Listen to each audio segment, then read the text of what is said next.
அனைவருக்கும் வணக்கம். நான் உங்கள் தீர்க்கதரிசி வபிதாசன் பேசுகிறேன். இன்னைக்கு நம்ம பார்க்க போற தலைப்பு என்ன பார்த்தீங்கன்னா, மீன ராசி அல்லது மீன லக்னக்காரர்களுடைய குருப்பெயர்ச்சி பலன்கள் தான் முழுக்க முழுக்க நம்ம இந்த வீடியோல பார்க்க போறோம்.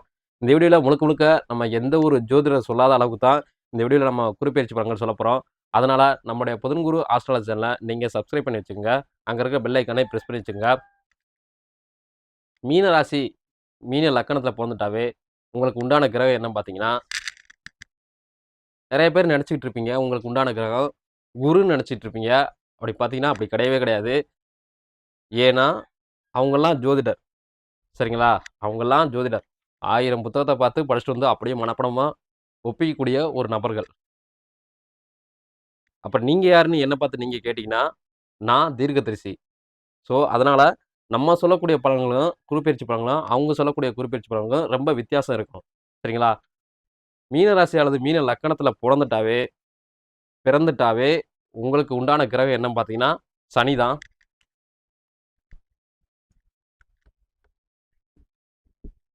மீனம் ராசி அல்லது லக்னம். உங்களுக்கு உண்டான கிரகம் என்ன பார்த்தீங்கன்னா, சனி. இந்த சனி கிரகத்துக்கு 2 நட்பு கிரகங்கள் இருக்கு. நல்லா கவனிச்சுக்கங்க. இந்த சனி கிரகத்துக்கு 2 நட்பு கிரகங்கள் இருக்கு. ஒண்ணு பார்த்தீங்கன்னா, ராகு. இன்னொன்னு பார்த்தீங்கன்னா, கேது. சரிங்களா? இவங்க 2 பேரும் நட்பு கிரகங்கள்.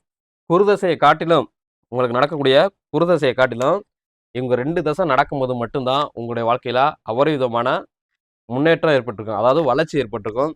பணம், பணம், பதவி, புகழ், பட்டம் எல்லாமே உங்கள தேடி வந்திருக்கும். அதுக்கு இந்த 2 தசை நடந்திருந்தா அந்த காலகட்டத்துல இதுதான் ஏற்பட்டிருக்கும். இப்ப நம்ம இந்த வீடியோல முழுக்க முழுக்க குருப்பெயர்ச்சி பலன்கள் தானே பார்க்க போறோம். இந்த குருப்பெயர்ச்சி பலன்கள் குருவானவர் யாருன்னு கேட்டீங்கன்னா, உங்களுக்கு கிட்டத்தட்ட 90% நல்லது செய்ய கடமைப்பட்டவர் குரு. ஏன் 90% சொல்றீங்க? ஏன் 100% சொல்ல மாட்டேன்னு சொல்றீங்க? அப்படின்னு நீங்க கேட்டீங்கன்னா, உங்களுக்கு குருவ பிடிக்காது. நல்லா தெரிஞ்சுங்க. யாருக்கு குருவ பிடிக்காது? உங்களுக்கு தான் குருவ பிடிக்காது. ஏன்னா, குரு ஒரு வேகமாக இயங்கக்கூடிய ஒரு கிரகம். சரிங்களா? வேகமாக இயங்கக்கூடிய ஒரு கிரகம். வேகமாக இயங்கக்கூடிய ஒரு கிரகம். எல்லார்ட்டயும் பளிச்சுன்னு பளிச்சுன்னு பேசக்கூடிய ஒரு கிரகம். ஆளுமைத்தன்மை அதிகம் உள்ள ஒரு கிரகம். ஆனா, நீங்க எப்படின்னு கேட்டீங்கன்னா, நீங்க எப்பவுமே மறைஞ்சிருக்கக்கூடிய ஒரு நபர்களாவே இருப்பீங்க. பேசக்கூட தயங்கக்கூடிய ஒரு நபர்களாவே இருப்பீங்க. அதனால தான் உங்களுக்கு குருவ பிடிக்காது. இங்க இருக்க குரு தசை கிட்டத்தட்ட 100% நன்மை செய்ய கடமைப்பட்ட ஒரு கிரகம் தான். இல்லையே சொல்ல. இந்த கிரகத்துக்கு மட்டும் இல்ல, அதாவது உங்களுக்கு மட்டும் இல்ல, எல்லா கிரகங்களுக்குமே குரு வந்து 100% நன்மை செய்ய கடமைப்பட்டவர் தான். ஆனா, உங்களுக்கு பார்த்தீங்கன்னா, அவர் செய்யக்கூடிய 100% நன்மையில, அதை ஏற்றுக்கொள்ள மனப்பக்குவம் உங்களுக்கு இல்லாம, அவர் செய்யக்கூடிய நல்லதுல 10% மட்டும் தீமையா நடக்கிறதுக்கு கொஞ்சம் வாய்ப்பு இருக்கு. சரிங்களா? அதனால அந்த குருப்பெயர்ச்சி காலகட்டத்துல அத மட்டும் கொஞ்சம் பார்த்து சரி செஞ்சு உங்க வாழ்க்கையில முன்னேறிக்குங்க. இப்ப குருப்பெயர்ச்சி பலன்கள் என்னன்னு பார்த்தீங்கன்னா, மீன ராசி அல்லது மீன லக்னத்துல பொறந்துட்டாவே நல்லா தெரிஞ்சுங்க. இதுவரைக்கு இருந்த அதாவது உங்க குடும்பத்துக்குள்ள இதுவரைக்கும் ஏற்பட்டிருந்த சின்ன சின்ன பிரச்சனைகள், மனக்கசப்புகள் எல்லாமே இந்த காலகட்டத்துல அப்படியே வந்த வந்த திசை தெரியாமயே இந்த காலகட்டத்துல அப்படியே மறைஞ்சு போயிரும். சரிங்களா? இந்த குருப்பெயர்ச்சியால நல்லா தெரிஞ்சுக்கங்க. இந்த குருப்பெயர்ச்சியால மீன ராசி அல்லது மீன லக்னத்துல பொறந்துட்டாவே இந்த காலகட்டத்துல அளவுக்கு அதிகமா, அதாவது முன்பிருந்த காலகட்டத்தை விட இந்த காலகட்டத்துல செல்வமும் செல்வமும் சரி, செல்வாக்கும் சரி அளவுக்கு அதிகமா இந்த காலகட்டத்துல உங்க காலடிக்கு கீழ வருவதற்கு இந்த குருதசை உங்களுக்கு ஏற்படுத்தி கொடுக்கும். அப்படித்தான் நீங்க இந்த சூழ்நிலைக்குள்ள இந்த குருதசை நடக்கும்போது பார்த்தீங்கன்னா, உங்களுக்கு இப்படித்தான் ஏற்படும். அதுக்கு காரணம் உங்களுக்கு குருதசை நடக்கணும். நல்லா தெரிஞ்சுங்க. மீன ராசி அல்லது மீன லக்னத்த பொறந்துட்டாவே உங்களுக்கு குருதசை நடக்கணும். அப்பதான் நான் சொல்லக்கூடிய எல்லா பலன்களும் கண்டிப்பா 100% உங்களுக்கு பொருந்தி போகும். சரிங்களா? மீன ராசி அல்லது மீன லக்னத்த பொறந்த ஆண்களா இருந்தாலும் சரிதான், பெண்களா இருந்தாலும் சரிதான், இந்த காலகட்டத்துல ஒரு புதுசா ஒரு தொழில் தொடங்கணும் அப்படின்னு நீங்க முழு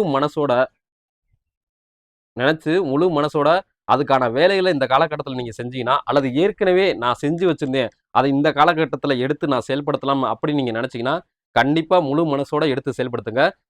இதுல இந்த தொழில்ல உங்களுக்கு வெற்றியும் கிடைக்கும், இரட்டிப்பு லாபமும் கிடைக்கும். நல்லா தெரிஞ்சுங்க.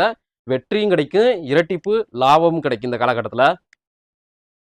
மீனராசி அல்லது மீன லக்னத்தை பிறந்த ஆண்களா இருந்தாலும் சரிதான், பெண்களா இருந்தாலும் சரிதான், இந்த காலகட்டத்துல உங்களுக்கு காதல் வருவதற்கு அதிக வாய்ப்பு இருக்கு. சரிங்களா? ஆனா, இந்த காதல் வந்து நெறைய பேத்துக்கு வந்து வெற்றிய தருமான்னு கேட்டீங்கன்னா, அது ஒரு சந்தேகம் தான். ஏன்னா, உங்களுக்கு வந்து பாத்தீங்கன்னா, கொஞ்சம் எப்படி சொல்றது? உங்களுக்குள்ள கொஞ்சம் பயம் இருந்துகிட்டே இருக்கும். இப்ப சொல்லலாம், நாளைக்கு சொல்லலாம், இல்ல நாள கழிச்சு சொல்லலாம் அப்படின்னு ஒரு எண்ணம் உங்களுக்குள்ள பக்கத்துல போனோம்னா, அந்த மாரி எண்ணங்கள் உங்களுக்குள்ள உருவெடுத்துக்கிட்டே இருக்கும். ஸோ, அப்படி நெனச்சீங்கன்னா, உங்களோட காதல இப்ப மட்டும் இல்ல, எப்பவுமே உங்களால சொல்ல முடியாது. ஏன்னா, இந்த குருப்பெயர்ச்சி காலம் சொல்றது, இந்த குருப்பெயர்ச்சி நடக்கும்போது, நீங்க வந்து ரொம்ப ஆரோக்கியமா இந்த காலகட்டத்தில ரொம்ப ஒரு அதிக ஆர்வத்தோட செயல்படக்கூடிய நபர்களாவே இருப்பீங்க. அதனால இந்த காலத்த பயன்படுத்தி, இந்த காலகட்டத்திலே உங்க காதல சொன்னா தான், உங்களோட வாழ்க்கையே முழுசா இந்த காதல சொல்றதுனால உங்க வாழ்க்கை முழுசா இந்த காலகட்டத்தில மாறுவதற்கு ரொம்ப ரொம்ப வாய்ப்பு இருக்கு இந்த காலகட்டத்தில. ஸோ, அதனால இந்த காலகட்டத்த சரியா பயன்படுத்திக்கங்க. மீன ராசி அல்லது மீன லக்னத்த பிறந்த ஆண்களா இருந்தா சரிதான், பெண்களா இருந்தா சரிதான், இந்த காலகட்டத்தில நீங்க செய்யவே கூடாத ஒரு விஷயம் என்னன்னு கேட்டீங்கன்னா, உங்களுக்குள்ள பயத்த நீக்குங்க ஃபர்ஸ்ட்டு. நல்லா தெரிஞ்சுங்க. உங்களுக்குள்ள பயத்த உங்கள விட்டு நீக்குங்க. 2வது சோம்பேறித்தனம் சொல்லுவாங்க பார்த்தீங்களா? அந்த சோம்பேறித்தனத்த முழுசா இந்த காலகட்டத்தில தொடச்சு தூரமா தூக்கி போட்டுருங்க. தொடச்சு தூரமா தூக்கி போட்டுருங்க.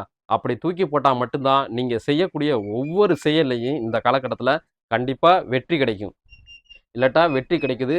வெற்றிக்கு பக்கத்தில போயிட்டு, அத எட்ட முடியாம கீழ விழுந்துற வாய்ப்பு அதிகமாக இருக்கு. நீங்க முழு மனசோட செயல்பட்டா மட்டும் தான், வெற்றி என்ற இலக்கையே நீங்க இந்த காலகட்டத்தில அடைய முடியும். சரிங்களா? மீன ராசி அல்லது மீன லக்னத்த பிறந்த ஆண்களா இருந்தா சரிதான், பெண்களா இருந்தா சரிதான், இந்த காலகட்டத்தில உங்களுக்கு வந்து பணம் வந்து ரொம்ப அளவுக்கு அதிகமாவே இருக்கும். அளவுக்கு அதிகமாகவே இந்த காலகட்டத்தில கிடைக்கும். சரிங்களா? அதனால நீங்க எந்த ஒரு பொருள வாங்குனாலும் சரி, இந்த காலகட்டத்தில பயம் பத்திரத்தோட வாங்குங்க. ஏன்னா, அந்த பொருட்கள் வந்து சரியா ஒரு குவாலிட்டி இல்லாம இருக்கும். சரிங்களா? அதனால 1 தடவைக்கு 2 தடவ அந்த பொருள பத்தி யோசிச்சு வாங்குங்க. எப்படி வாங்கணும்? எப்படி இருந்தா அந்த பொருள் வாங்கலாம்? என்ன குவாலிட்டில இருந்தா அந்த பொருள் வாங்கலாம்? எவ்வளோ ரூவாய்க்கு இருந்தா வாங்கலாம்? அப்படின்னு சொல்லிட்டு சரியா செக் பண்ணி, அம் உங்களுக்கு தெரிஞ்ச நபர்ட்ட விசாரிக்கலாம். இல்ல யார்ட்ட வேணாலும் விசாரிச்சு நீங்க அந்த பொருள வாங்கிக்கலாம். ஆனா, நீங்க விசாரிச்சு வாங்குங்க. எந்த பொருள் வாங்குனாலும் சரிதான். இது அது எந்த பொருளா நிலம், காரு, வாகனம் எதா இருந்தாலும் சரிதான். இந்த காலகட்டத்தில நீங்க யோசிச்சு வாங்குனா மட்டும் தான் உங்களுக்கு எந்த பிரச்சனையும் வராது இந்த பொருட்கள் மூலியமா. இல்லாட்டா இந்த குறுப்பெயர்ச்சி காலம் முடிஞ்சோனயே, அதனால அந்த பொருட்களால இந்த குறுப்பெயர்ச்சி காலகட்டம் முடிஞ்சோனயே பிரச்சனை வர்றதுக்கு வாய்ப்பு இருக்கு. அந்த பொருட்களால. சரிங்களா? மீன ராசி அல்லது மீன லக்னத்த பிறந்த ஆண்களா இருந்தா சரிதான், பெண்களா இருந்தா சரிதான், இந்த காலகட்டத்தில ரொம்ப நாளா திருமணம் ஆகாத ஆண்களும் இருப்பாங்க, பெண்களும் இருப்பாங்க. எனக்கு இதுவரைக்கும் இத்தன அதான் 35, 38 வயசாச்சு, 35 வயசாச்சு. இன்னும் எனக்கு திருமணமே ஆகல. அப்படின்னு நெனச்சு பல பேர் இருப்பாங்க. அவங்கலாம் இந்த காலகட்டத்தில திருமணத்த பத்தி நல்லா தெரிஞ்சுங்க. திருமணத்த பத்தி பேசினாவோ, அல்லது திருமணத்துக்கான அந்த நடவடிக்கையில ஈடுபட்டாவோ, இந்த காலகட்டத்தில கண்டிப்பா உங்களுக்கு திருமணம் கை கொடுக்கும். சரிங்களா? மீன ராசி அல்லது மீன லக்னத்துக்கு வந்த ஆண்களா இருந்தாலும் சரிதான், பெண்களா இருந்தாலும் சரிதான், எக்காரணத்த கொண்டும் யாரையும் உயர்த்தியோ அல்லது தாழ்த்தியோ பேசவே கூடாது இந்த காலகட்டத்தில. அப்படி நீங்க பேசிட்டீங்கன்னா, உயர்த்தியோ அதாவது அதிகப்படியாக உயர்த்தியும், அதிகப்படியான தாழ்த்தியும் யாரையோ பேசிட்டீங்கன்னா, இந்த காலகட்டத்தில எதுவும் பிரச்சனை ஏற்படாது. ஆனா குருதசை அந்த முடியும் அந்த காலகட்டம் இருக்கு பார்த்தீங்களா? அந்த காலகட்டத்தில இந்த குருப்பெயர்ச்சியால உங்களுக்கு மிகப்பெரிய பிரச்சனை ஏற்படும். சரிங்களா? இந்த குருப்பெயர்ச்சியால மிகப்பெரிய பிரச்சனை ஏற்படும். சரிங்களா? மீன ராசி அல்லது மீன லக்னத்த பிறந்த ஆண்களா இருந்தா சரிதான், பெண்களா இருந்தா சரிதான், நீங்க ஏற்கனவே ஒரு இடத்துல வேலை பார்த்துக்கிட்டு இருந்தீங்கன்னா, அந்த இடத்துல உங்களுக்கான ஒரு அங்கீகாரம் இந்த காலகட்டத்தில கிடைக்கும். சரிங்களா? இந்த காலகட்டத்தில உங்களுக்கான ஒரு அங்கீகாரம் பல நாளா முயற்சி செஞ்சுட்டு இருக்கீங்க. நான் இந்த இடத்துல இருந்து இன்னொரு இடத்துக்கு போணும். சரிங்களா? அந்த மாரி நீங்க முயற்சி செய்யக்கூடிய நபர்களா இருந்தீங்கன்னா, இந்த காலகட்டத்தில கண்டிப்பா அந்த முயற்சி பலிதமாகும். சரிங்களா? மீன ராசி அல்லது மீன லக்னத்த பிறந்த ஆண்களா இருந்தா சரிதான், பெண்களா இருந்தா சரிதான், எக்காரணத்த கொண்டும் யார்ட்டயும் சண்ட போடாதீங்க இந்த காலகட்டத்தில. ஏன்னா, மத்தவங்க சண்ட போடுறதுக்கும், நீங்க சண்ட போடுறதுக்கும் நெறைய வித்தியாசம் இருக்கும். நீங்கன்னா எப்படின்னா வெட்டுனா துண்டு ரெண்டாகக்கூடிய ஒரு நபர்களாவே இருப்பீங்க. அதாவது குணம் படைத்த நபர்களாவே இருப்பீங்க. ஆ அவங்க ஒரு விஷயத்துக்காண்டி சண்டை போட்டுருப்பாங்க. ஆனா, நீங்க உங்க மனசுக்குள்ள வச்சிருந்த ஏற்கனவே வச்சிருந்த ஒரு வன்மத்த தூக்கி இந்த காலகட்டத்தில அந்த சண்டைய போட்டீங்கன்னா, இப்ப நல்லா தான் இருக்கும். நல்லா தெரிஞ்சுக்க, இப்ப நல்லா தான் இருக்கும். அந்த சண்டையால எதுவும் பிரச்சனை வரப்போது. ஆனா, அந்த குருப்பெயர்ச்சி முடியும் கால தருவாயில கண்டிப்பா உங்களுக்கு பிரச்சனை ஏற்படும். அதனால பல வழிகளிலிருந்து, பல செயல்களால பல வழியிலிருந்து பிரச்சனை ஏற்படும். அதனால கொஞ்சம் ஜாக்கிரதையா, சூதானமா செயல்படுங்க. பிரச்சனை ஏற்பட்டாவே தயவு செஞ்சு அந்த பிரச்சனையிலிருந்து ஓரமா நிக்க பாருங்க. இந்த காலகட்டத்தில மட்டும். சரிங்களா? மீன ராசி அல்லது மீன லக்கணத்தில பிறந்த ஆண்களா இருந்தா சரி தான், பெண்களா இருந்தா சரி தான், இந்த காலகட்டத்தில இந்த காலகட்டத்தில உங்களுக்கும் நல்லா தெரிஞ்சுக்கங்க, உங்களுக்கும் உங்க தந்தை வர்க்கத்துக்கும், அது அப்பாவா இருக்கலாம், பெரியப்பாவா இருக்கலாம், சித்தப்பாவா இருக்கலாம், யார் வேணாலும் இருக்கலாம். அவங்களுக்கும் உங்களுக்கும் இந்த காலகட்டத்தில அதாவது அப்பா ஸ்தானத்தில இருக்கக்கூடிய ஒரு நபராவே இருக்கலாம். அப்பா வயசுல இருக்கக்கூடிய ஒரு நபரா கூட இருக்கலாம். அவங்களுக்கும் உங்களுக்கும் இந்த காலகட்டத்தில கண்டிப்பா பிரச்சனை வரப்போது. அதனால பிரச்சனை பிரச்சனை உங்களால வருதுன்னு நீங்க நெனச்சீங்கன்னா, கொஞ்சம் ஒரு அத தான் சொல்றேன். சிந்திச்சு செயல்படுங்க இந்த காலகட்டத்தில. உங்களால பிரச்சனை வருதுன்னு நெனச்சீங்கன்னா, இல்ல ஆல்ரெடி பிரச்சனை இருந்துச்சுன்னா, அது இந்த காலகட்டத்தில அதிகமா வளர்றதுக்கு வாய்ப்பு இருக்கு. அதனால இந்த காலகட்டத்தில அந்த மாரி பிரச்சனை ஏற்பட்டாவே, தயவு செஞ்சு அந்த பிரச்சனையிலருந்து ஓரமா ஒதுங்கி நிக்க பாருங்க. முடிஞ்ச அளவு அமைதியா இருக்க பாருங்க. அதனால அந்த பிரச்சனையே அந்த அந்த காலகட்டத்தோட அப்படியே அமைதியா போயிரும். அந்த காலம் அப்படியே அமைதியா போயிரும். அதனால எந்த பிரச்சனையும் உங்களுக்கு வர்றதுக்கு வாய்ப்பே இல்ல. அப்படி அத மீறி நீங்க பிரச்சனை செஞ்சீங்கன்னா, கண்டிப்பா இந்த குருப்பெயர்ச்சி காலகட்டத்திலே அது விஸ்வரூபம் எடுப்பதற்கு அதிக வாய்ப்பு இருக்கு. ஸோ ஸோ அதனால நீங்க பார்த்து ரொம்ப ரொம்ப ஜாக்கிரதையாவே இருங்க. சரிங்களா?